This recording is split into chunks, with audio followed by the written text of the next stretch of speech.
why did people like this anime so much?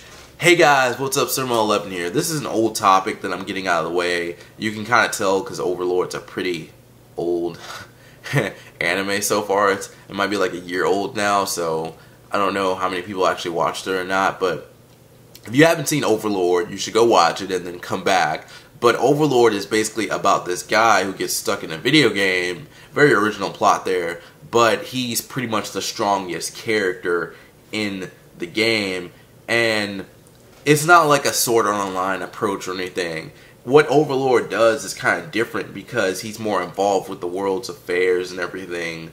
The people in the game feel like real people and stuff, but I don't know. I didn't really enjoy Overlord, and I kind of wanted to see like why people enjoyed Overlord so much. Because I thought it wasn't the best anime of the season. The best anime of that season was Roka, easily. People didn't watch Roka because they're like, oh, they're stuck in this building for a few episodes. All they're doing is talking. But Roka was so interesting. If you haven't seen Roka, go back and watch that anime. Don't even watch Overlord. But Roka's a really good anime. I really enjoyed that. So, yeah, forget Overlord.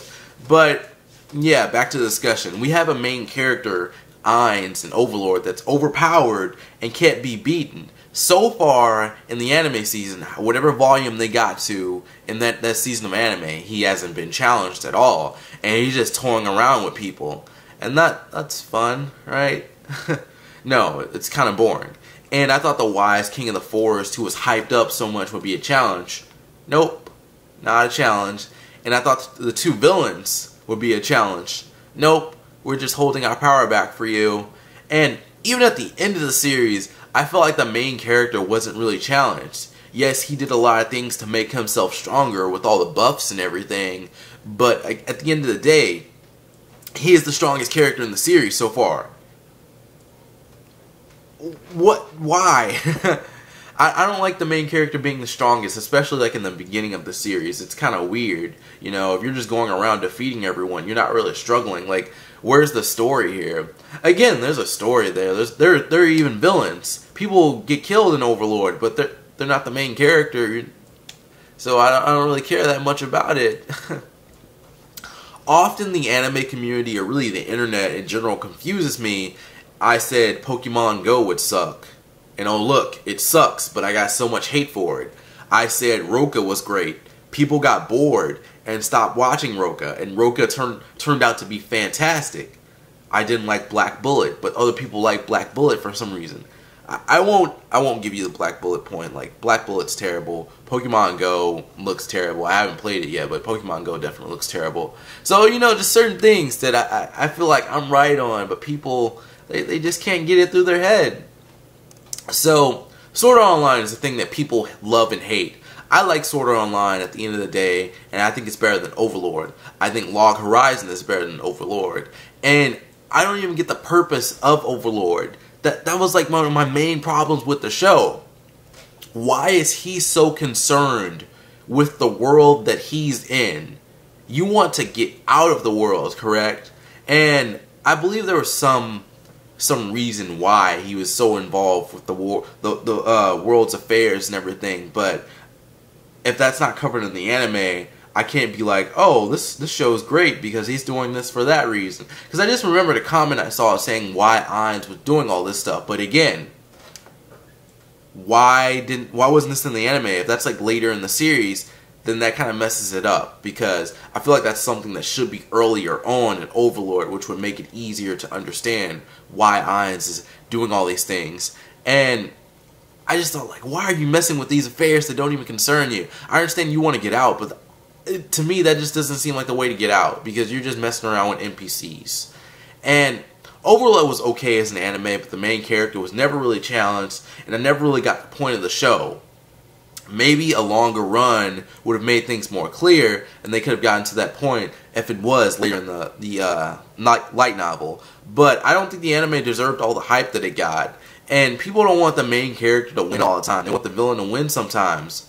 But a main character that wins all the time, that's boring. And another problem I had with Overlord was that he was the only one stuck in the game, as far as we know. And why even get involved with all the stuff that's going on? It's just like, as far as we know from Season 1, he's the only real person in the game. That could change, I don't know. That would, I would say, make this video invalid, because I think that would be like one of my main concerns, really, whether or not someone else is in the game, and that would probably justify his actions of getting involved with all the stuff in the game. But as far as we know, there's no one else in the game. And people love Overlord so much, but it seems like Sword Art Online gets attacked for having a main character that doesn't lose. The shows have similar concepts, so why is Overlord interesting to people?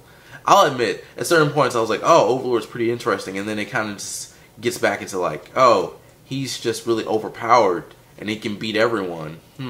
There's no struggle here. That's not too interesting. So that was the problem I had with it. And also, here's another example. One Punch Man. I've been reading One Punch Man for years, and I haven't seen the anime yet, but the main character, Saitama, literally beats enemies in one punch. And I complained about this online on some kind of forum, saying that it was boring and I got attacked for it so much that the thread was closed.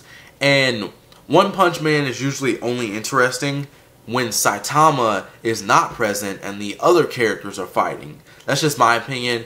And I don't know if Overlord can benefit from that.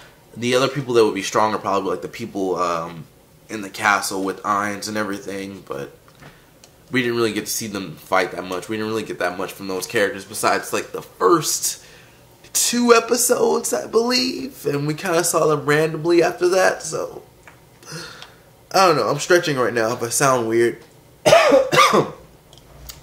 Anyways, that's it for me. Thank you for watching this video. I hope you enjoyed. If you like my content and want to see more, be sure to subscribe. Don't forget to follow me on Twitter and like me on Facebook. The links are below.